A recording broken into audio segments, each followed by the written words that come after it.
Hi, my name is Justin. I'm an RN clinical liaison. Today I'm going to go over some of the patients that we are able to accept at our facility. Now, usually when you think of acute inpatient rehab, you think about strokes, brain injuries, joint replacements, or fractures. Now, today I wanted to go over some of the patients that are not usually considered for acute inpatient rehab. However, they are patients that we are able to accept. Now, some of the patients that are excluded most of the time are going to be your patients with respiratory failure, patients who have suffered falls, or patients that have infections.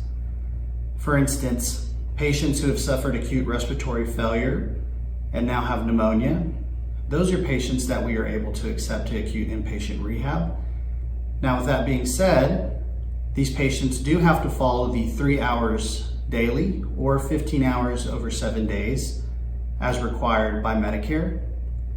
Also, patients that we're able to accept are patients that have had other types of infections, whether they are joint infections, urinary tract infections, or infections of other parts of the body.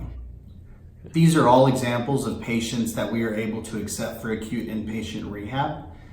For any additional questions, please call the hospital at 468-2900 or stop by and take a tour.